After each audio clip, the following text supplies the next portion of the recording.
The sound of piano music echoed through the concrete tunnels of the subway station, competing with the rumble of trains and the shuffle of thousands of feet. Most people rushed past without a second glance. But today, one song would stop a billionaire in his tracks and change 2 lives forever.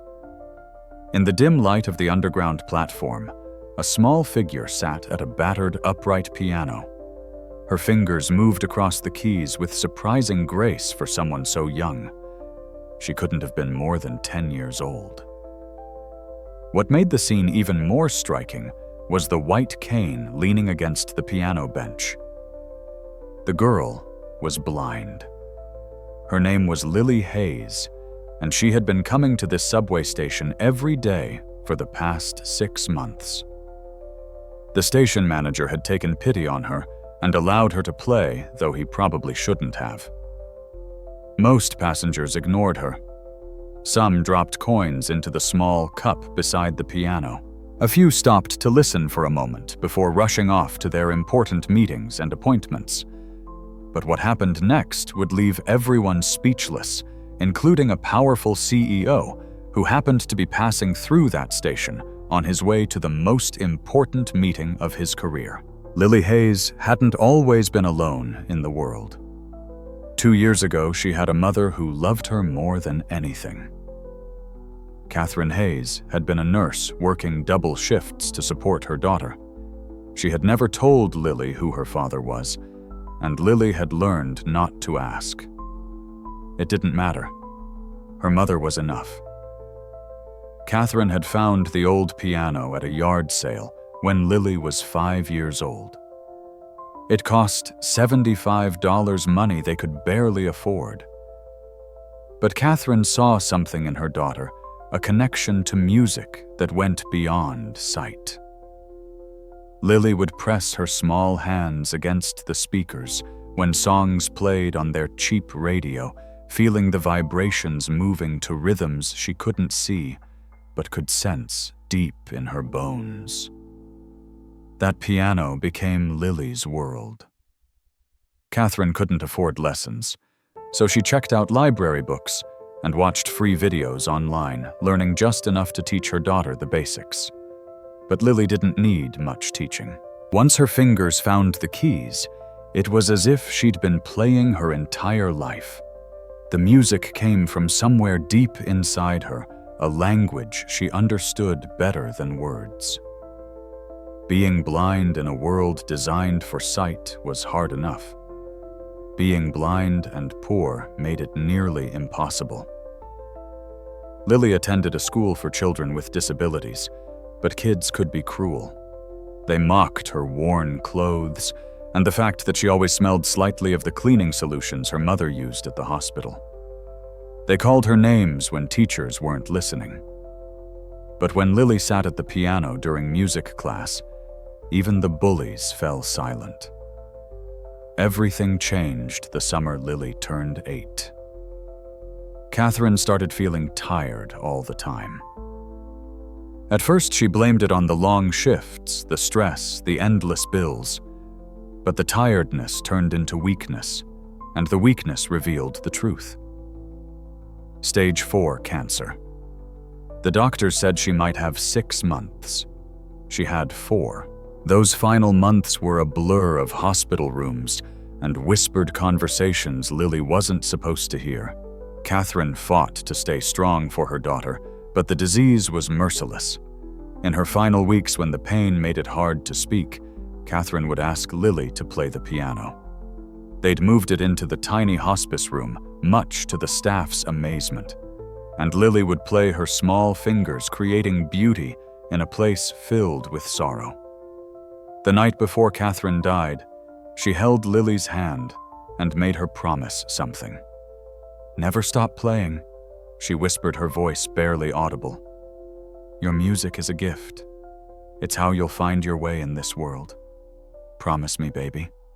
Promise me you'll keep playing." Lily promised. It was the last conversation they ever had. After Catherine died, everything fell apart quickly. There was no family to take Lily in, no father to claim her. The state placed her in the Riverside Children's Home, an overcrowded facility where 70 kids competed for attention from an overworked staff of 12. The home wasn't cruel, just overwhelmed. Lily got 3 meals a day and a bed in a room she shared with 5 other girls. That was more than some kids had. But there was no piano. For 3 months, Lily felt like she was drowning. The other kids at Riverside weren't mean to her, but they weren't particularly kind either. She was just another face in a sea of unwanted children. The counselors tried their best, but they had too many kids and too few resources. Lily withdrew into herself, speaking only when spoken to, moving through her days like a ghost. Then one day during a field trip to downtown, Lily heard it. Piano music drifting up from a subway station. She'd been walking with her group holding onto a rope with the other kids when the sound stopped her in her tracks. Her counselor, Mrs. Patterson, noticed her reaction. "You like music, Lily?" It was the most interested any adult had seemed in her since her mother died. Lily nodded, unable to speak, around the lump in her throat. Mrs. Patterson made some calls. She pulled some strings. And 2 weeks later, she took Lily back to that subway station.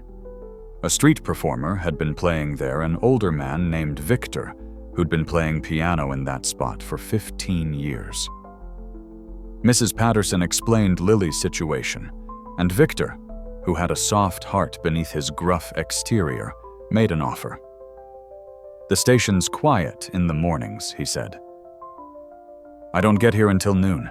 If the girl wants to play before, then I don't mind sharing the spot." It wasn't much, but to Lily, it was everything. Mrs. Patterson couldn't officially condone a 10-year-old playing alone in a subway station, but she couldn't bring herself to forbid it either. So an unofficial arrangement was made. A janitor at the station named Ray, a veteran who'd lost his leg in Afghanistan, kept an eye on Lily during his morning shift. The station manager, Mr. Chen, pretended not to notice. And Victor left his old upright piano unlocked, so Lily could play. Every morning, Lily would take the bus downtown, counting the stops by memory and sound. Ray would meet her at the entrance and walk her down to the platform. She'd sit at Victor's old piano, her fingers finding the familiar keys, and she'd play. Sometimes she played songs her mother had taught her. Sometimes she played melodies that came from her own imagination. And sometimes she played a special song, one her mother had taught her in those final weeks in the hospice room. Most people ignored her. She understood that. People in the subway were busy rushing to work, lost in their own thoughts and problems. But occasionally someone would stop. They'd listen for a moment, maybe drop $1 in her cup and move on. Lily saved every penny. She dreamed of one day having enough money to buy her own piano so she wouldn't have to depend on Victor's charity or the uncertain future at Riverside. She had been playing in that subway station for 6 months when Daniel Carter walked into her life. Daniel Carter's face had appeared on magazine covers and business news websites more times than he could count. At 45 years old, he'd built Carter Technologies from a small startup into a global empire worth $12 billion. His company's innovations in artificial intelligence and machine learning had revolutionized 3 industries. He employed 15,000 people across 6 continents. He was by every conventional measure a massive success. He was also profoundly empty inside. Daniel hadn't always been this way. 20 years ago, he'd been different. Younger, more idealistic, full of dreams about changing the world. Then he'd met Jennifer, a public defender, who believed in justice with a passion that matched his belief in innovation. They'd fallen in love the way people do in movies, fast and completely. They were married within a year. Sarah was born 3 years later. She'd been a surprise, coming earlier than planned. But from the moment Daniel held her, He knew she was the best thing that would ever happen to him. Sarah had her mother's compassion and her father's intensity. By the time she was 5, she'd decided she wanted to play piano. Not because her parents pushed her, but because she'd heard someone playing at a street fair and been mesmerized. Daniel and Jennifer had bought her a beautiful baby grand piano. They'd hired the best teacher in the city. Sarah had taken to it instantly, practicing for hours without being asked. She was gifted, her teacher said. Really gifted. She had a natural feel for music that couldn't be taught. Sarah's favorite piece was a classical composition by a relatively unknown composer. She'd discovered it herself searching through music books at the library. She played it constantly, her small fingers growing more confident with each repetition. Daniel would sit in his study, supposedly working, but really just listening to his daughter play. Those were the happiest moments of his life. Everything ended on a Tuesday evening in October 5 years ago. Daniel had been at the office working late on a crucial deal. Jennifer had taken Sarah to her piano lesson across town. On the way home, a drunk driver ran a red light going 60 miles an hour. The impact killed Jennifer instantly.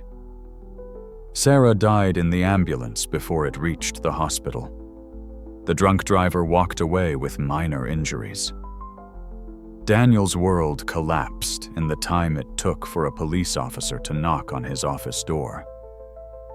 The months after the accident were a blur. Daniel went through the motions of living, attending the funerals, settling the estates, fielding concerned calls from friends and family.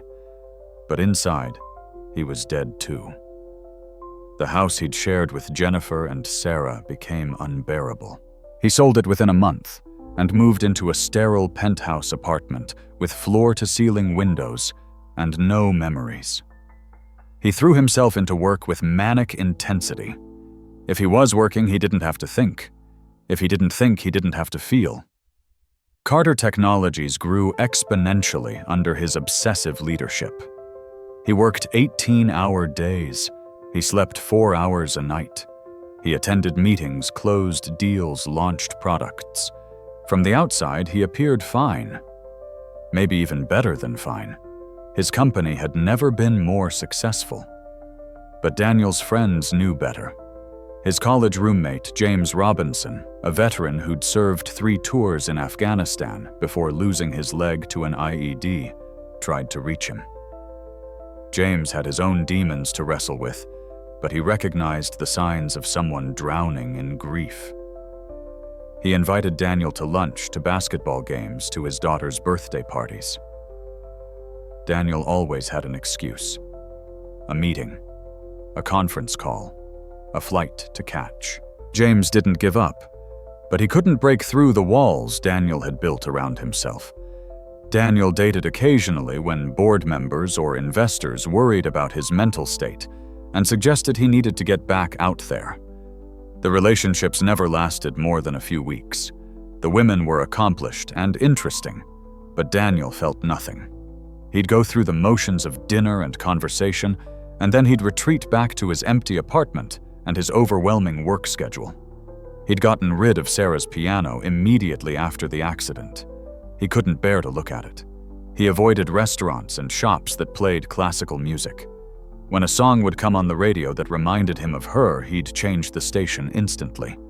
He'd built his entire life around not remembering, not feeling, not dealing with the massive hole in his chest where his family used to be. 5 years of running had brought him to this morning. Today was the biggest day of Daniel's professional life. His company was finalizing a merger with a European tech giant, a deal worth $20 billion. The final negotiations were happening this morning at his office downtown. His entire board of directors would be there. Representatives from the European company had flown in yesterday. Everything was prepared. All Daniel had to do was show up, sign the papers, and give a speech. The merger would cement Carter Technologies as one of the most powerful tech companies in the world. Daniel's driver had called in sick that morning, so he'd decided to take the subway. It was actually faster during rush hour anyway, and Daniel hated wasting time sitting in traffic. He'd dressed in his most expensive suit, a charcoal gray Tom Ford that cost more than most people made in a month. His shoes were Italian leather. His watch was a vintage Rolex that had been his father's. He looked every inch the billionaire CEO. He was checking emails on his phone as he walked through the subway station, already mentally preparing for the meeting. His mind was on contracts and clauses on stock prices and shareholder value. He was thinking about the speech he'd give after the press conference that would follow the interviews he'd need to schedule. He wasn't thinking about music. He hadn't thought about music in 5 years. And then he heard it. The melody stopped him mid-step. His phone nearly slipped from his hand. The sound cut through the noise of the subway, through the announcements and conversations and rumbling trains. It reached past all the walls he'd built, past all the defenses he'd constructed, straight into the center of his grief. Someone was playing Sarah's song. Daniel stood frozen on the platform. Around him, thousands of people rushed past, consumed by their own lives and problems. But Daniel couldn't move. He couldn't breathe. All he could do was listen. The song was unmistakable. That particular composition, that specific arrangement. Sarah had played it dozens, maybe hundreds of times. Daniel knew every note, every pause, every subtle variation. He'd thought he'd never hear it again. He'd made sure of that, avoiding it with the determination of someone running from a ghost. But here it was, echoing through a subway station, played on what sounded like a very old, very out-of-tune piano. Daniel's first thought was that he was losing his mind. The stress of the merger, the lack of sleep, the years of suppressed grief, it had all finally caught up with him. He was hallucinating. This wasn't real, but the music continued. Real. Undeniable. His second thought was anger. Who would dare play this song? How did they even know it? It wasn't a famous piece. Sarah had found it in an obscure collection at the library. The odds of someone randomly playing it were astronomical. Daniel's legs moved before his brain caught up. He pushed through the crowd, following the music. People gave him annoyed looks as he cut through the flow of foot traffic. But he didn't notice. He didn't care. He had to see who was playing. When he finally reached the source of the music, he stopped, again stunned. A child. A little girl sitting at a decrepit, upright piano. She couldn't have been more than 10 years old, wearing a faded purple jacket that was too big for her, and jeans with holes in the knees. Her hair was pulled back in a simple ponytail. Her fingers moved across the keys with confidence and grace. And beside the piano bench, leaning against the instrument, was a white cane. The girl was blind. Daniel watched, unable to process what he was seeing. This child, this poor blind child in a subway station, was playing his daughter's song, with the kind of feeling and understanding that took years to develop. She wasn't just hitting the right notes. She was interpreting the piece, adding her own emotional depth to each phrase. A small plastic cup sat on top of the piano, containing a few dollar bills and some loose change. A cardboard sign leaned against the piano's side, with words written in careful block letters, Lily. Music is my light. The girl finished the song and immediately transitioned into something else, a gentle melody that Daniel didn't recognize. A few people had stopped to listen, creating a small semicircle around the piano. One woman dropped a $5 bill in the cup. A teenager stood filming on his phone. Most people continued rushing past, too busy to notice. Daniel approached slowly. He felt like he was in a dream, moving underwater. Every step required conscious effort. He stopped about 10 feet from the piano, close enough to see clearly, but not so close as to intrude. The girl couldn't see him, of course, but after a moment she seemed to sense someone standing there. Her head turned slightly in his direction, though her fingers never stopped moving across the keys. "Hello," she said softly, her voice barely audible over the music. "Thank you for listening." Daniel opened his mouth to respond, but no words came out. His throat had closed up. His eyes were stinging. He couldn't remember the last time he'd cried. Not at the funeral. Not in the 5 years since. He'd locked that part of himself away completely. The girl finished her song and stopped playing. She turned toward Daniel more fully now, her unseeing eyes aimed just slightly to the left of where he stood. "Are you still there?" she asked. Daniel forced himself to speak. "Yes, I'm here." "That was beautiful." The girl smiled. It was a small, shy smile, but it transformed her face. "Thank you. Do you have a favorite song I can play? Requests if I know them." "The first song you played," Daniel said, his voice rough. "The one you played when I walked up." "How do you know that piece?" The girl's smile faded slightly. She looked confused. "Which one I played a few songs before you came?" "The classical piece. The one that sounds like—" Daniel struggled to find words. "It's not well known. Most people don't recognize it." Recognition dawned on the girl's face. "Oh, that one. A friend taught it to me." A friend. Daniel took a step closer. "Who—" How the girl seemed uncertain now, perhaps picking up on the intensity in Daniel's voice. "I don't want to bother you. If you want to make a request, please." Daniel realized he was frightening her. He forced himself to speak more calmly. "I'm sorry. I didn't mean to sound upset. That song is very special to me. My daughter used to play it. I'm surprised to hear it. Can you tell me how you learned it?" The girl relaxed slightly. "Your daughter plays piano? Is she good?" Daniel's breath caught. She was. Very good. She died 5 years ago. The girl's expression changed immediately. Sadness, understanding, and something else Daniel couldn't quite identify flashed across her face. "I'm so sorry. My mom died too, 2 years ago." They stood in silence for a moment, two people bound by grief in the middle of a busy subway station. "What's your name?" Daniel asked finally. "Lily. Lily Hayes." "I'm Daniel. Daniel Carter." He paused. "Will you tell me about the person who taught you that song?" Lily nodded slowly. "Her name was Catherine. She was my mom. She taught me to play piano.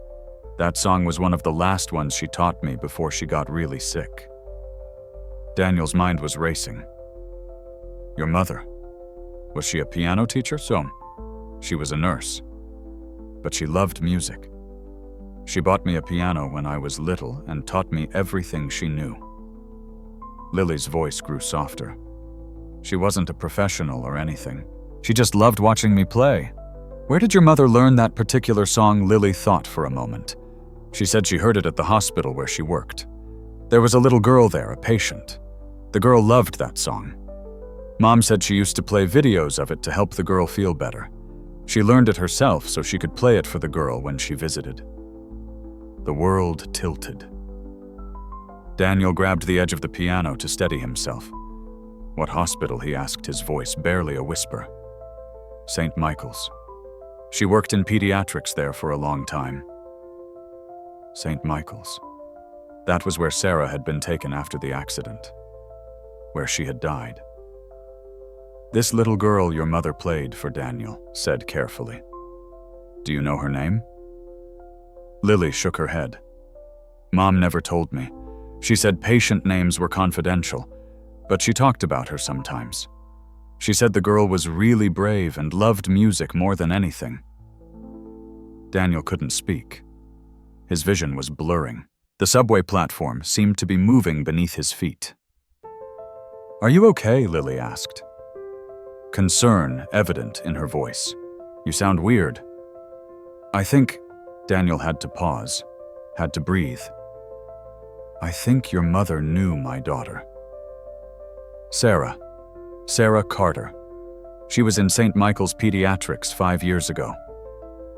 Lily's mouth opened in surprise. "Really? That's so strange." What are the odds, astronomical Daniel thought. Impossible. And yet here they were. "Your mother," Daniel said. "Catherine Hayes. I need to know more about her. Is there any way I could talk to someone who knew her family friends?" Lily's expression grew sad again. "There's no family. It was just me and Mom. And after she died, I went to Riverside Children's Home. I don't really know who her friends were." "You live in a children's home?" Lily nodded. "It's okay. I mean, it's not great, but it's okay. They let me come here to play in the mornings." Daniel looked at this child, truly looked at her for the first time. 10 years old, blind, orphaned, playing piano in a subway station for spare change, living in an overcrowded state facility. And she was saying it was okay. Something cracked inside his chest. Something he'd kept frozen for 5 years began to thaw. "Lily," he said, "I need to go to an important meeting, but I'd like to talk to you more. May I come back tomorrow?" Lily smiled again. "I'm here every morning until noon. You can come whenever you want." Daniel pulled out his wallet. He didn't look at what bills he was grabbing. He just took a handful and stuffed them into her cup. "Thank you for playing today," he said. "You're very talented." "Thank you for listening," Lily replied. "And I'm sorry about your daughter. She must have been really special." "She was," Daniel said. "Just like I think you are." He turned and walked away before his emotions could completely overwhelm him. He had a $20 billion merger waiting, a room full of executives and lawyers and board members expecting him, the most important professional moment of his life. But all Daniel could think about was a blind 10-year-old playing his dead daughter's song in a subway station. All he could think about was Catherine Hayes, a nurse who had somehow connected his past to his present. And all he could think about was the strange, impossible coincidence that had brought him to this platform at this exact moment. Behind him, Lily began playing again. A different song this time, something cheerful and bright. But Daniel could still hear Sarah's melody echoing in his head, played by a child who shouldn't have known it, taught by a woman who had cared for his daughter in her final moments. He reached the stairs leading out of the station and stopped. Below him, Lily's music continued. Above him, a merger and a carefully constructed life awaited. Daniel stood there, suspended between two worlds, and for the first time in 5 years, he didn't know which way to go. Daniel made it to the meeting 20 minutes late. His assistant, Margaret, who'd been with him for 15 years, looked ready to have a heart attack when he finally walked through the conference room door. The European executives were seated around the long mahogany table, their expressions a mix of annoyance and concern. His own board members looked tense. $20 billion was sitting on that table, and Daniel had almost missed it. "Gentlemen, ladies," Daniel said smoothly, slipping into the persona he'd perfected over years of high-stakes negotiations. "I apologize for the delay. Subway issues." It was a lie, but a believable one. Everyone nodded, understanding. The meeting proceeded. Contracts were reviewed. Lawyers explained clauses. Daniel signed documents, shook hands, posed for photos. He said all the right things at all the right moments. On the outside, he appeared fully present, fully engaged. Inside, he was still standing in that subway station listening to a blind child play his daughter's song. The meeting finally concluded after 3 hours. Champagne was opened. Congratulations were offered. Daniel accepted them graciously, played his part perfectly. But the moment he could excuse himself, he did. Back in his office with the door closed, and Margaret under strict instructions not to disturb him, Daniel opened his laptop and began searching. Catherine Hayes, nurse, St. Michael's Hospital. The search returned several results. He narrowed it down by adding pediatrics and deceased. That brought him to an obituary from 2 years ago. Catherine Ann Hayes, 36, of Brooklyn, passed away peacefully on August 14th after a courageous battle with cancer. Catherine was a beloved pediatric nurse at St. Michael's Hospital, where she worked for 12 years. She was known for her compassion, her dedication to her patients, and her unwavering optimism even in the face of difficult circumstances. Catherine is survived by her daughter Lily Hayes. 8. In lieu of flowers, donations may be made to the Riverside Children's Home. Daniel stared at the screen. 12 years at St. Michael's. She would have been there when Sarah was brought in. She would have been one of the nurses who tried to save his daughter's life. He searched deeper, looking for any connection, any confirmation. He called contacts at St. Michael's, people he'd donated to over the years in Sarah's memory. Most couldn't help citing privacy laws and the passage of time. But finally, a sympathetic administrator named Dr. Rachel Morrison called him back. "Mr. Carter," she said carefully, "I remember your daughter. I was working that night. I'm so very sorry for your loss." "Thank you," Daniel said. "Dr. Morrison, I need to ask you about one of your nurses, Catherine Hayes. Did she work that night? Was she involved in Sarah's care?" There was a long pause. "Mr. Carter, I can't discuss specific staff assignments from 5 years ago. Privacy regulations, please," Daniel interrupted.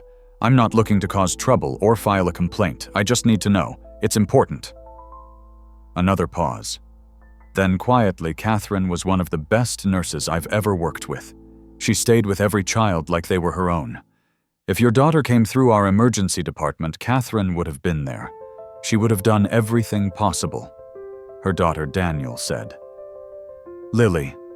She's blind, living in a state home. She plays piano.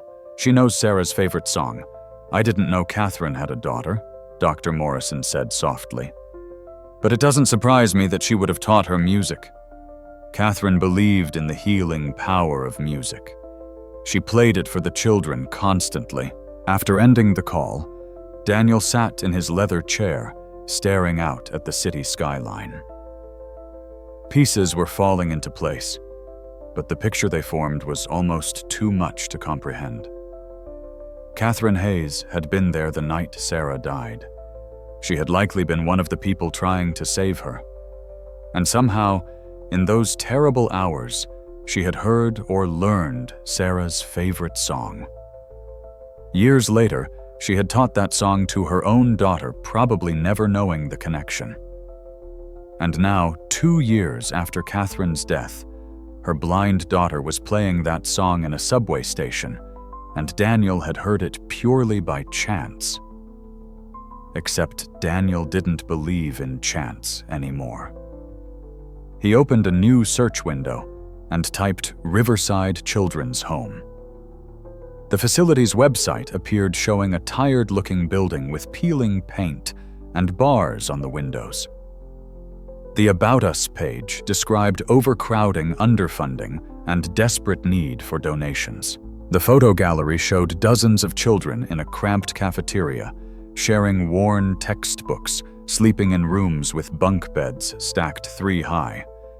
This was where Lily lived. Daniel picked up his phone and called James Robinson. "Tell me you're not working." James answered. "You just closed the biggest deal of your life. You should be celebrating." "I need advice," Daniel said. "That's new? You haven't needed my advice in 5 years." "James, I'm serious." Something in Daniel's tone made James drop the sarcasm. "Okay, I'm listening." Daniel told him everything. The subway station, The song, Lily, Catherine Hayes, the impossible connection between them all. When he finished, James was quiet for a long moment. "Danny," he said finally, using the nickname from their college days that no one else was allowed to use. "What are you planning to do?" "I don't know," Daniel admitted. "That's why I'm calling you. You want to help this kid?" It wasn't a question. James knew him too well. "I owe her mother a debt," Daniel said. "Catherine Hayes tried to save Sarah's life. She cared for her. And now her daughter is living in a state facility playing piano for change in a subway station. It's not right." "So help her," James said simply. "It's not that simple." "Why not?" "You're a billionaire. You just closed a $20 billion deal. If anyone has the resources to help one 10-year-old kid, it's you." "The optics," Daniel said. "The board. The shareholders. A single male CEO taking an interest in a young girl there will be questions, assumptions. My lawyers will have a field day. So let them," James said. "Danny, you've spent 5 years running from everything that matters, from your grief, from your memories, from living an actual life. Maybe this kid appearing in your subway station isn't coincidence. Maybe it's the universe giving you a second chance. I don't believe in the universe sending messages. Since when? You used to believe in all kinds of things. Before. They both knew what that meant. Before the accident. Before Daniel had shut down every part of himself that could feel. "I'm scared," Daniel admitted, the words coming out barely above a whisper. "What if I mess this up? What if I make things worse for her?" "Then you'll figure it out," James said. "But Danny doing nothing is also a choice, and it's the worst one you could make. This girl needs help. You have the ability to help her. Everything else is just fear." After hanging up, Daniel sat in his office for another hour, wrestling with the decision. Finally, he made another call, this time to his personal attorney. "Michael," he said when the lawyer answered, "I need you to research something for me. Legal guardianship procedures in New York, specifically for orphans in state care." Daniel Michael sounded confused. "Are you thinking about adoption?" "I don't know what I'm thinking yet. Just get me the information. This is going to raise questions with the board. After today's merger, you're under more scrutiny than ever. Any personal decisions will be analyzed by shareholders, and I don't care," Daniel interrupted. "Get me the information." He hung up before Michael could argue further. Daniel pulled up Lily's obituary for her mother again. He read it 3 more times, looking for details he might have missed. Then he searched for information about childhood blindness, about piano prodigies, about foster care and adoption procedures. The sun set over the city. His office grew dark. Margaret knocked once to say goodnight, looking worried about him. Daniel barely noticed. He was searching for Catherine Hayes beyond the obituary. He found a few photos from hospital events. Catherine smiling in scrubs, surrounded by sick children. He found a mention of her in a hospital newsletter praising her dedication during a difficult flu season. He found a fundraising page someone had created to help with her medical bills, full of comments from grateful patients and parents. Catherine was an angel, one parent had written. She sat with my son for hours when I couldn't be there. She sang to him. She made him feel safe. We will never forget her kindness. Another comment. Nurse Katie saved my daughter's life, not just medically, but emotionally. She made the hospital feel less scary. She is a blessing. Daniel read comment after comment, testimonial after testimonial. Catherine Hayes had been extraordinary. She had touched hundreds of lives. And now her own daughter was alone, struggling to survive. It was wrong. It was unacceptable. And Daniel was going to fix it. He didn't know how yet. He didn't know what form that help would take. But he knew with absolute certainty that he couldn't walk away from Lily Hayes. Catherine had tried to save Sarah. Now Daniel would save Catherine's daughter. It was past midnight when Daniel finally left his office. Instead of going home, he walked. The city was quieter at this hour, but still alive. He walked past restaurants and bars, past homeless people sleeping in doorways, past couples arguing and laughing and kissing. He walked all the way to the subway station where he'd heard Lily play that morning. The station was nearly empty now, just a few late-night travelers waiting for trains. The piano sat in its usual spot, but Lily was long gone. Someone had left a coffee cup on top of the instrument. A stain marked the bench where someone had spilled something. Daniel stood there, looking at the battered piano in the fluorescent light, and made a decision. Tomorrow he would go back. He would talk to Lily again. And he would figure out how to help her no matter what obstacles stood in his way. Catherine Hayes had given everything to care for other people's children. The least Daniel could do was care for hers. Daniel returned to the subway station at 7 the next morning. He'd barely slept, his mind churning through possibilities and problems all night. He'd dressed casually, jeans and a sweater, trying not to look like the billionaire CEO he was. He didn't want to frighten Lily or draw unwanted attention. She was already there sitting at the piano playing a gentle melody he didn't recognize. The morning commuters rushed past, most ignoring her completely. A few stopped, briefly listened, moved on. It was like watching the world's indifference play out in real time. Ray, the janitor James had mentioned, was sweeping nearby, keeping an eye on Lily while pretending not to. When he saw Daniel approaching, his body language shifted. Protective. Wary. Daniel understood. A well-dressed man showing interest in a vulnerable child would naturally raise alarms. He approached Ray first. "Good morning. My name is Daniel Carter. I spoke with Lily yesterday. I'd like to talk with her again if that's okay." Ray looked him up and down. "Talked about what music?" "Her mother. My daughter." Daniel met the man's eyes steadily. "I'm not here to cause trouble. I promise." Ray studied him for another moment, then nodded slowly. "She's a good kid. Don't mess with her." "I won't." Daniel approached the piano carefully. Lily sensed someone there and paused her playing. "Hello," she said. "It's Daniel, from yesterday. I told you I'd come back." Lily's face brightened. "Oh, hi. You came back. I said I would." Daniel sat down on a nearby bench, maintaining a respectful distance. "Is it okay if I sit and listen for a while?" "Of course. Do you want to hear something specific?" "Whatever you want to play." Lily launched into a cheerful piece, something classical but energetic. Her fingers flew across the keys with confidence. Daniel watched, amazed by her talent. She wasn't just good for a 10-year-old. She was genuinely remarkably gifted. When she finished, a small crowd had gathered. People actually clapped. Someone put a $20 bill in her cup. Lily grinned, clearly pleased. "That was wonderful," Daniel said. "How long have you been playing since I was 5? Mom bought me a piano at a yard sale." Lily's expression grew wistful.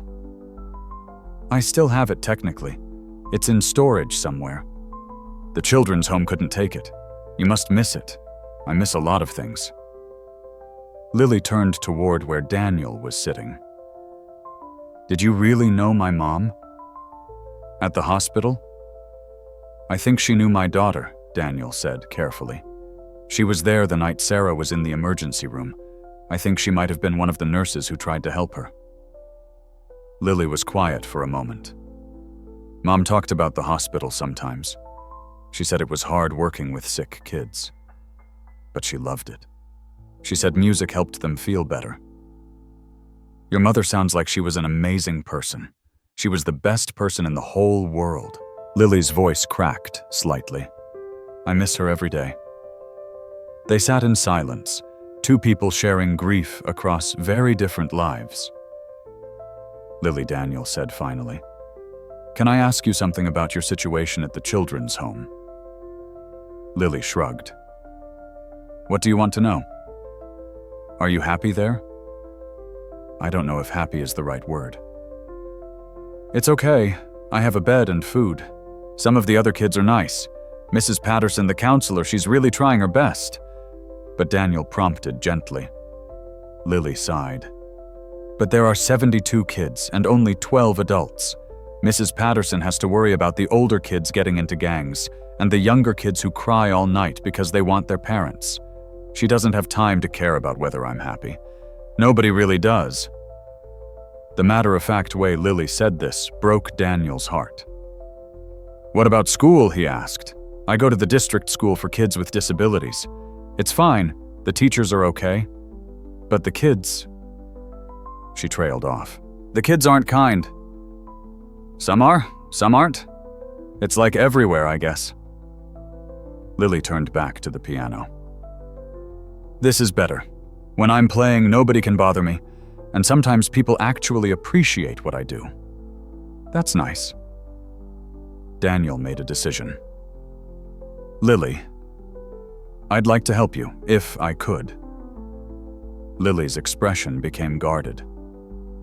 "Help me how, I'm not sure yet. But your mother tried to help my daughter. I'd like to honor that by helping you." Daniel chose his words carefully.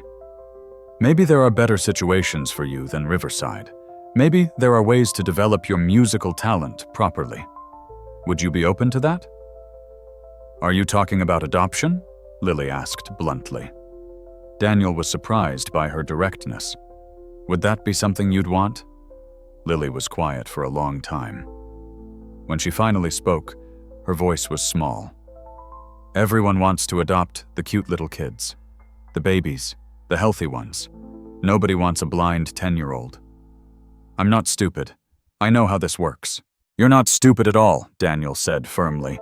"You're talented and smart and brave. Any family would be lucky to have you. Then why am I still at Riverside 2 years after my mom died?" Lily's unseeing eyes filled with tears. "I'm defective. That's what one of the other kids said. Nobody wants defective merchandise." Daniel felt anger surge through him. "That's not true. That's not even close to true." "Then where are they?" Lily's voice rose. "Where are all these families who want me? I go to adoption events. I meet people. They smile and ask me questions. Then they go adopt somebody else, somebody who can see, somebody who isn't a burden." Lily. "I'm fine," she said, wiping her eyes roughly. "I don't need help. I'm doing okay on my own." But she clearly wasn't fine. She was a 10-year-old child alone in the world, playing piano in a subway station for survival money. Nothing about this situation was okay. Daniel waited until Lily had composed herself. "I'm not here to make empty promises," he said quietly. "I don't know exactly what help would look like, but I'd like to try to figure it out. Will you let me?" "Why?" Lily asked. "Why do you care?" "You don't know me." "Because I know what loss feels like," Daniel said. "And because your mother tried to save my daughter. And because nobody, especially nobody as talented and brave as you should have, to face the world alone." Lily didn't answer immediately. She turned back to the piano and began playing softly. Not a real song, just idle notes, thinking music. Finally, she said, "What would helping look like?" "I don't know yet," Daniel admitted.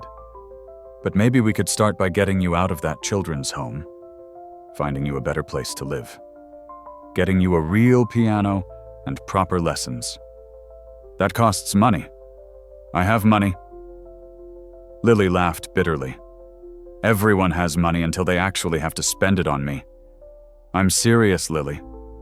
So were the other people who said they wanted to help.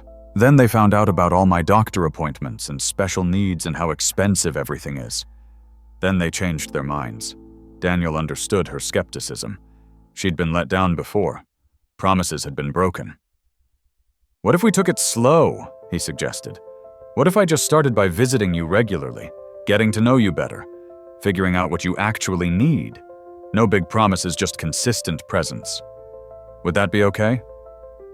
Lily considered this. You really want to visit me at Riverside? If that's where you are, then yes. It's not a nice place. It's kind of depressing. I don't care. Lily turned toward him again. Okay, you can visit if you want, but don't make promises you can't keep. I've had enough of those. I promise to tell you the truth, Daniel said. How about that I won't promise I can fix everything, but I promise I'll try, and I promise I won't lie to you. Lily nodded slowly. That's better than most people offer. They sat together for another hour. Daniel listened as Lily played.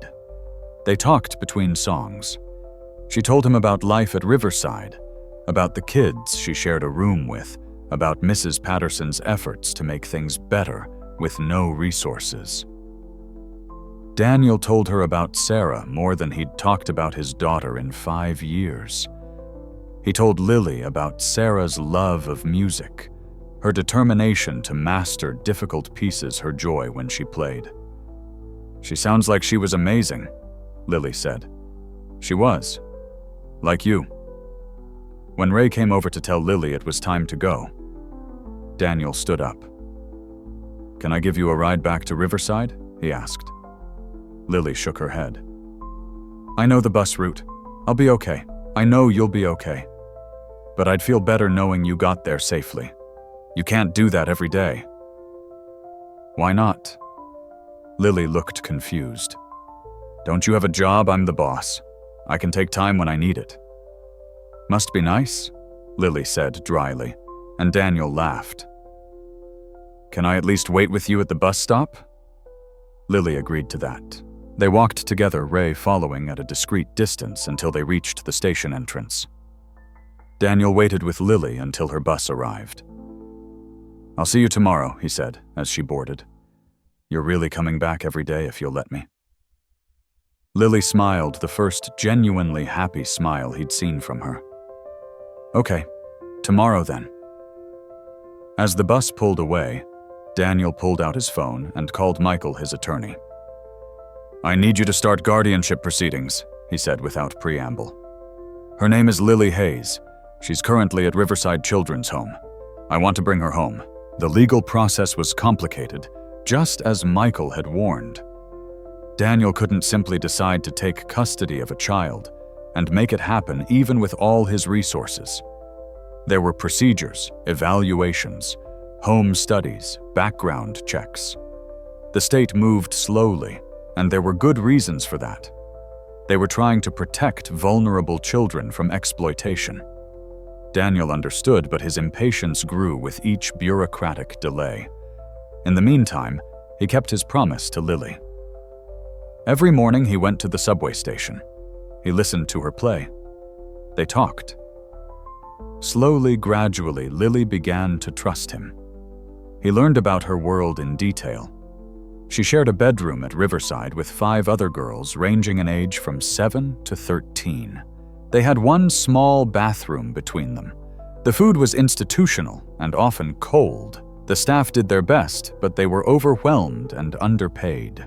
Lily's caseworker, a woman named Sharon Martinez, visited once a month and spent about 15 minutes asking questions before moving on to the next child on her impossibly long list. Daniel also learned about Lily's blindness. She'd been born with a degenerative condition called Leber congenital amaurosis. Her mother had taken her to specialist after specialist, but they'd all said the same thing: incurable, untreatable. Lily would never see. Catherine had mortgaged their tiny apartment, maxed out credit cards, borrowed from friends, all trying to find a cure that didn't exist. Mom never gave up hope, Lily told him. Even at the end, she kept saying, maybe someday there would be treatment. She made me promise to never stop checking, never stop hoping. Daniel filed that information away. After Lily left each day, he made calls. He contacted ophthalmologists, research hospitals, specialists around the world. Most told him the same thing Catherine had heard LCA was incurable. But one doctor, a researcher at Johns Hopkins, gave him a different answer. "We're in clinical trials for gene therapy," Dr. Yolanda Garcia said. "Early stages, but the results have been promising. For the right patient with the right variant of LCA, we might be able to restore partial vision, maybe even significant vision." "What would you need to determine if a patient is right for the trial?" Daniel asked. "Medical records, genetic testing, full evaluation. And if the patient is right, what then?" "Then we'd discuss enrollment. But Mr. Carter, I should warn you, this is experimental. No guarantees. And even if it works, we're talking partial restoration at best. Partial is better than nothing." Daniel said, "What's the cost?" "The trial is free. But getting to Baltimore housing during treatment follow-up care, that all costs money. We're talking hundreds of thousands of dollars over several years. That's not a problem. How do I get a patient into your evaluation pipeline?" 2 weeks after their first conversation in the subway, Daniel arrived at the station carrying a large case. Lily heard him approaching and stopped playing. "What's that?" she asked. "A gift," Daniel said. "But I need to explain something first. I don't want you to feel pressured or obligated. If you don't want it, that's completely okay." "You're being weird," Lily said, but she was smiling. Daniel opened the case. Inside was a state-of-the-art portable keyboard, one designed for professional musicians. It cost more than most people's cars. "I know you love your mother's piano," Daniel said. "And this isn't meant to replace it. But this keyboard has features that might help you. Touch sensitivity, recording capabilities, weighted keys that feel more like a real piano. You could practice anywhere, not just here." Lily reached out carefully. Daniel guided her hands to the keyboard. Her fingers found the keys pressed down gently. The tone that emerged was pure and rich. "It's beautiful," she whispered. "I'm also working on getting your mother's piano out of storage," Daniel continued. "I think it should be with you wherever you end up living." Lily's eyes filled with tears. "You found it Mom's piano. I have people looking. We'll find it." Over the following weeks, Daniel's presence in Lily's life became routine. He brought her breakfast, sometimes good food from a bakery near his apartment. He brought books on tape ones about music and musicians. He brought her warm clothes as the weather grew colder. He also brought something else: consistency. Every morning, he was there. Not just to give her things, but to listen. To talk. To be present. Mrs. Patterson from Riverside called him one evening. "Mr. Carter, I need to speak with you about Lily." Daniel's heart seized. "Is she okay?" "She's fine. Better than fine, actually. But I need to understand your intentions. You've been spending a lot of time with her. The other children are noticing. Some are jealous. I need to know what you're planning. I'm going through the legal process to become her guardian," Daniel said. "My attorney is working with the state." Mrs. Patterson was quiet for a moment. "That's a big commitment, Mr. Carter. Lily has significant needs. Her medical care alone is expensive, and that's before we talk about her education, her therapy, her long-term support. I understand." "Do you?" "Because a lot of people say they understand, and then they realize what they're actually taking on, and they back out. And when they back out, the kids are the ones who get hurt." "I'm not backing out," Daniel said firmly. "I know what I'm taking on. Lily's been let down before. She's been disappointed by promises that didn't come through." "If you're not absolutely certain," Mrs. Patterson, Daniel interrupted. "I lost my daughter 5 years ago. I know what it's like to love a child and lose them. I'm not going to let Lily down." Another pause. Then more gently, "Okay, I believe you. But Mr. Carter, you should know that the legal process might be challenging. Lily's not a baby. She's 10 with special needs, and you're a single man. The state will scrutinize this very carefully. Let them scrutinize. I have nothing to hide. What Daniel didn't tell Mrs. Patterson was that the scrutiny had already begun, and not just from the state. News had leaked about his interest in adopting a child. The business press picked it up. Then the general media. Suddenly, Daniel was fielding questions from reporters about his personal life for the first time in years. His board of directors called an emergency meeting. "Daniel, we need to discuss these adoption rumors," said Patricia Henderson, the chairwoman. "The optics of this situation are concerning." Concerning how Daniel asked coolly. "A single billionaire CEO pursuing custody of a disabled child. There are questions about motivation. People are speculating about publicity stunts, tax benefits, even more unsavory possibilities." Daniel's jaw tightened. "I don't care about optics. I care about a child who needs help.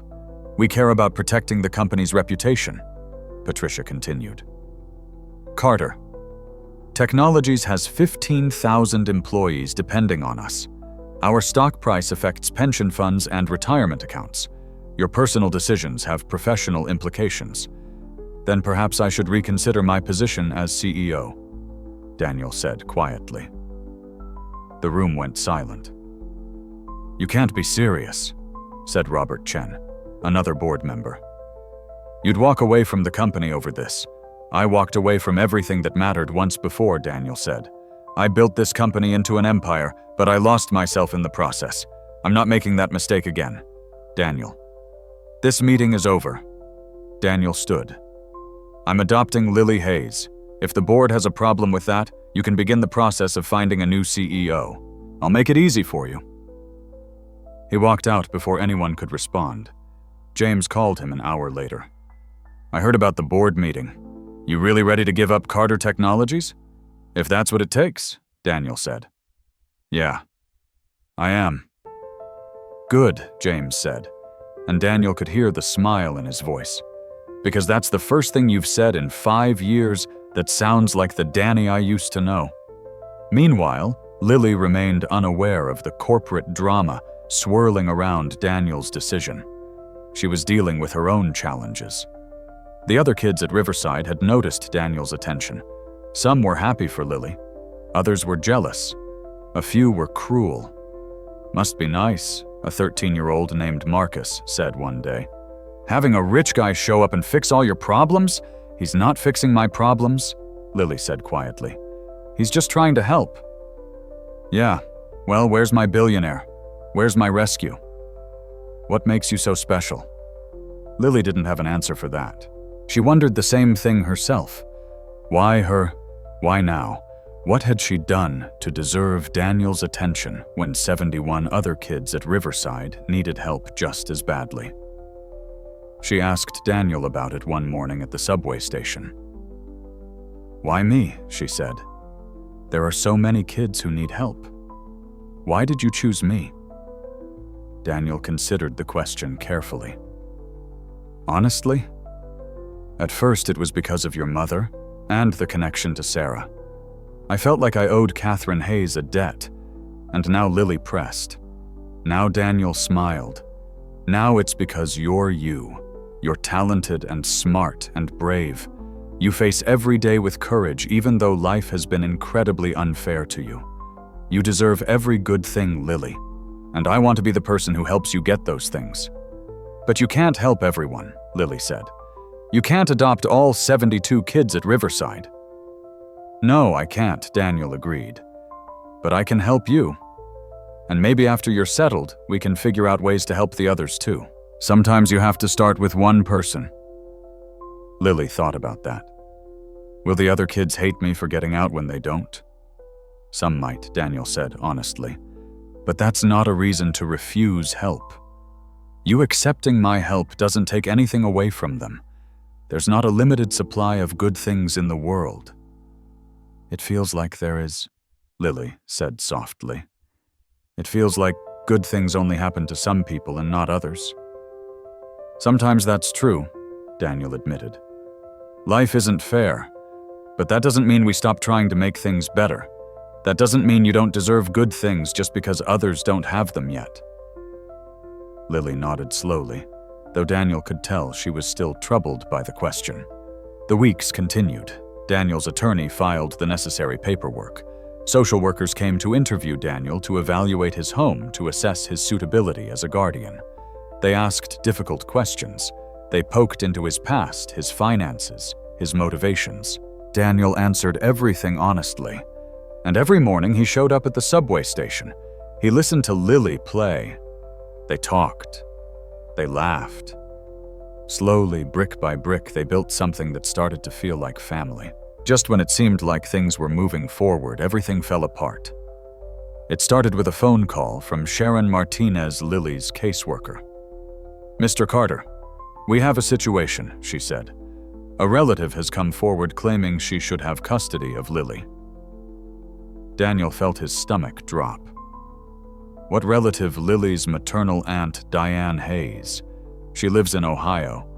She says she didn't know about Catherine's death until recently, and she wants to take Lily. Lily's never mentioned an aunt. According to our records, Catherine and Diane were estranged. They hadn't spoken in over 15 years, but blood relation gives Diane legal standing in the custody determination. Daniel drove immediately to Riverside to talk to Lily. "Did you know you have an aunt?" he asked her. Lily's face went pale. "Aunt Diane. She's here." "You know her. Mom told me about her. They had a big fight when I was a baby. Aunt Diane said terrible things about me being blind, about how I was a burden. Mom cut her off completely. Why would she come now?" Daniel had a sinking feeling he knew exactly why. Diane Hayes had undoubtedly heard about Daniel's involvement and saw an opportunity. His suspicions were confirmed when he met Diane a week later at a court hearing. She was a hard-looking woman in her 40s, wearing clothes that were trying too hard to look expensive. She smiled at the judge while explaining how much she'd always loved her sister and her dear niece. "I only just learned about Catherine's death," Diane said, dabbing at dry eyes with a tissue. "If I'd known, I would have come immediately. That poor child living in a state facility all this time when she has family who loves her." The judge looked skeptical, but bound by law. "Ms. Hayes, can you explain why you and your sister were estranged? A misunderstanding, Your Honor. Siblings fight sometimes. I deeply regret not reconciling with Catherine before she passed." Lily's attorney, provided by the state, asked the obvious question. "Ms. Hayes, are you financially prepared to care for a child with significant special needs?" Diane's expression hardened slightly. "I'm prepared to do whatever it takes for my niece.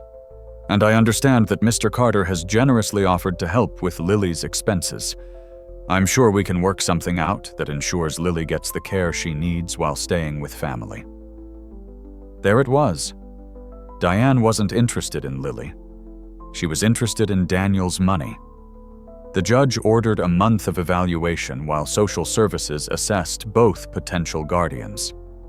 In the meantime, Lily would remain at Riverside. Daniel was furious, but tried to hide it from Lily. She was scared enough already. "What if I have to go with her?" Lily asked, her voice shaking.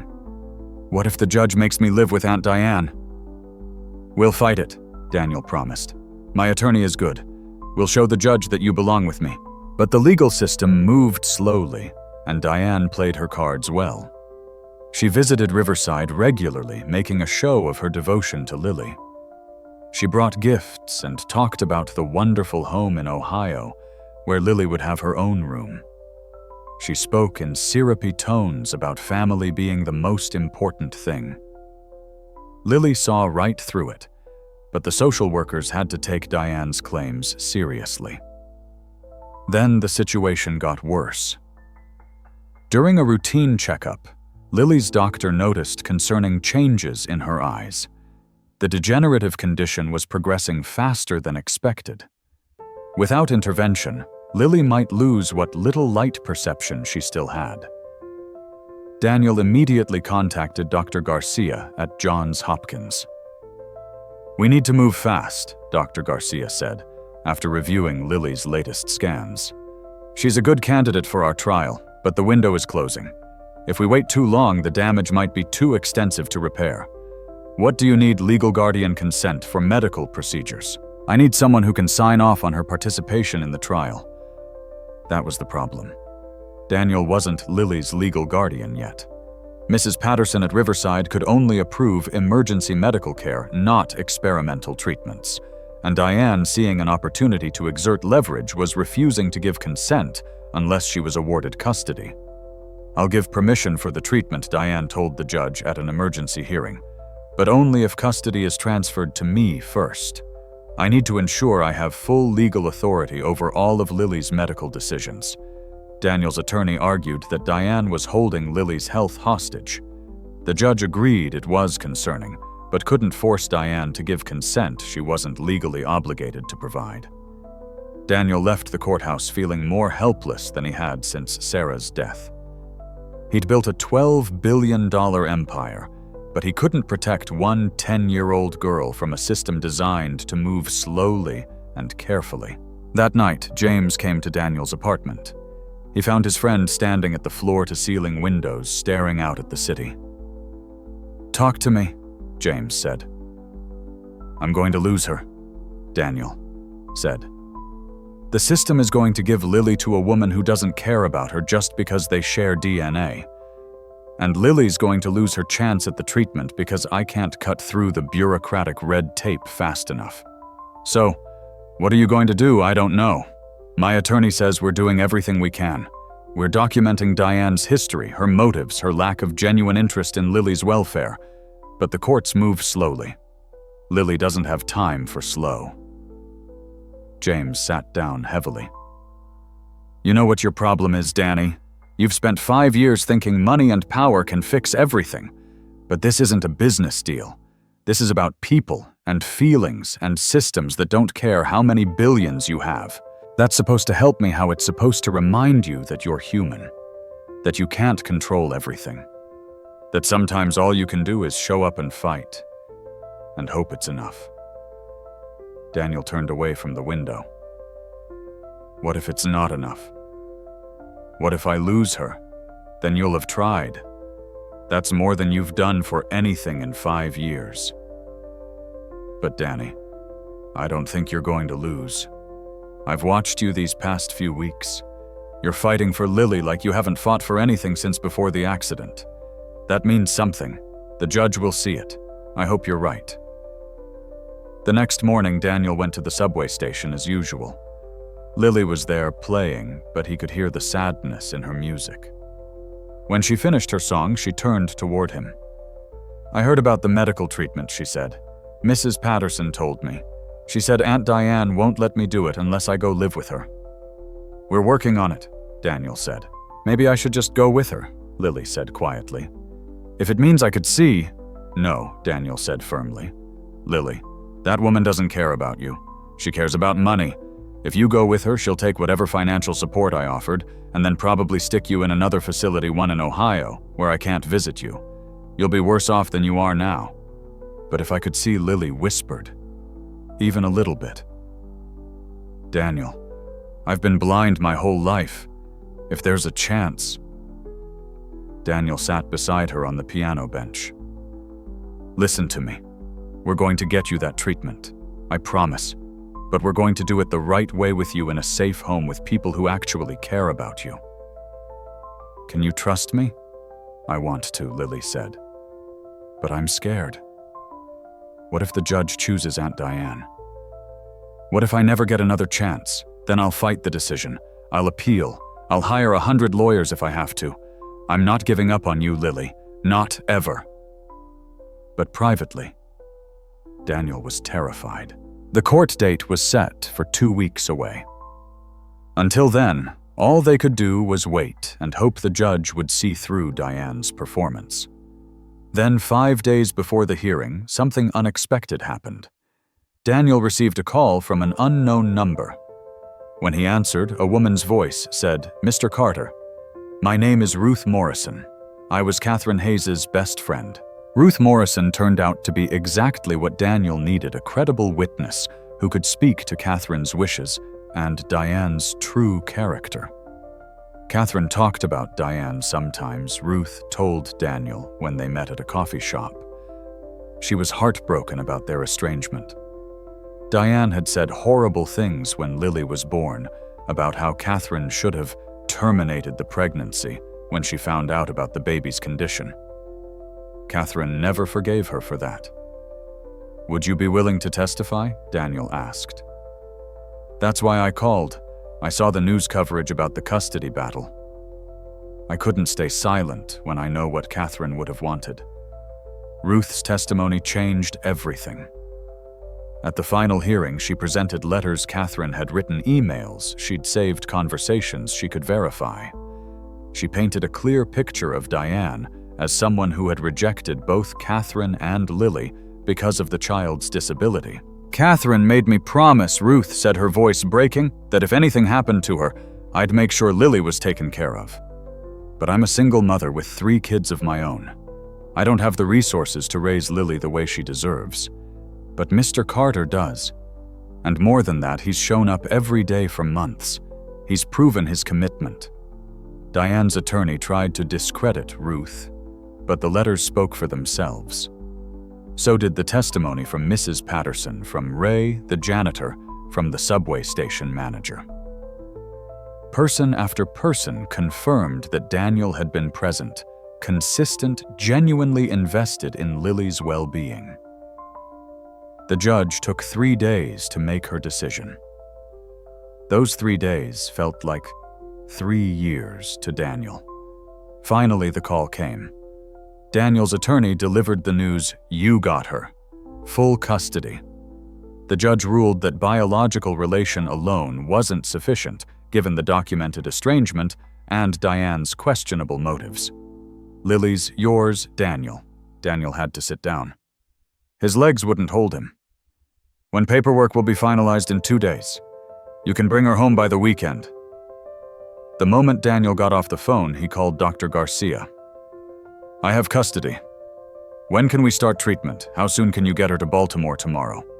Then let's save this girl's sight." Daniel went to tell Lily in person. He found her at the subway station playing for the lunch crowd. When she finished her song, he approached and took her hand. "I need to tell you something," he said. Lily's face went pale. The judge decided, "You're coming home with me, Lily. It's official." Lily's mouth opened, but no sound came out. Tears started streaming down her face. "Really? I'm really coming home with you. Really? And there's more. Dr. Garcia at Johns Hopkins can see you next week. We're going to try the treatment." Lily threw her arms around Daniel's neck and sobbed. People walking by stopped, stared, smiled. Ray, watching from his usual spot, wiped at his own eyes. "I'm going to have a home," Lily whispered. "A real home." "You're going to have a family," Daniel corrected. "We're going to be a family." The next few days were a whirlwind. Daniel's penthouse apartment was hardly child-friendly, so he bought a house in a quiet neighborhood in Brooklyn. 6 bedrooms, a huge yard, and a room he converted into a music studio with a beautiful grand piano. When he showed Lily the house for the first time, guiding her through each room, describing everything, she kept touching the walls, as if making sure it was real. "This is mine," she kept asking. "Really mine? Really yours?" The room Daniel was most proud of was the music studio. He'd had the walls soundproofed. He'd installed the best acoustics money could buy. And in the center of the room sat Catherine's piano, the one from the yard sale that Lily had learned on restored and tuned to perfection. When Lily's hands found that familiar piano, she broke down completely. "Mom's piano," she sobbed. "You found Mom's piano." "I promised you I would," Daniel said gently. A week later, they traveled to Baltimore. Dr. Garcia ran more tests, confirmed Lily was a good candidate, and scheduled the first procedure. "I need to be clear about expectations," Dr. Garcia told them both. "This is experimental. The best-case scenario is that we restore partial vision. Lily might be able to see shapes, colors, maybe faces, but she'll never have normal vision. The worst-case scenario is that the treatment doesn't work at all." "I understand," Lily said. "But if there's even a chance I could see Daniel's face, could see the piano keys, that would be amazing." The surgery was scheduled for the following week. Those days waiting were tense. Lily was scared, but excited. Daniel was terrified, but trying to stay positive for Lily's sake. James flew to Baltimore to be there for the surgery. "Wouldn't miss it," he said, when Daniel tried to tell him he didn't need to come. "Your family, Danny. Lily's family now, too." The morning of the surgery, Lily was nervous. Daniel held her hand as they prepped her. "What if it doesn't work?" she asked. "Then we'll figure out the next step," Daniel said. "But Lily, no matter what happens, you're still talented and brilliant and brave. Your value doesn't depend on whether you can see or not." "I know," Lily said, "but I still hope it works." "Me too, sweetheart. Me too." The surgery took 6 hours. Daniel and James sat in the waiting room, barely speaking, just waiting. When Dr. Garcia finally emerged, her expression was cautiously optimistic. "The procedure went well," she said. "We won't know the results for a few days. She needs to keep the bandages on for 72 hours. Then we'll see what we see." Those 72 hours were the longest of Daniel's life. Lily stayed in the hospital, and Daniel never left her side. They talked about this future, about school, about piano lessons, about the life they were going to build together. "What do you look like?" Lily asked at one point. "I've never seen you. Mrs. Patterson tried to describe you, but I want to hear from you." Daniel described himself, smiling at how strange it felt. "I'm tall, about 6 feet. Brown hair, though it's getting gray at the temples. Brown eyes. I'm told I have too serious of an expression most of the time." "I bet you're handsome," Lily said. "I don't know about that." Daniel: "When we go home, will you teach me about Sarah? Will you tell me all about her?" Daniel felt his throat tighten. "I'd like that. I think Sarah would have loved you. I wish I could have met her." "Me too." Finally, after 3 days that felt like 3 years, Dr. Garcia came to remove the bandages. "This is it," she said. "Lily, I'm going to take these off very slowly. Your eyes will be sensitive to light.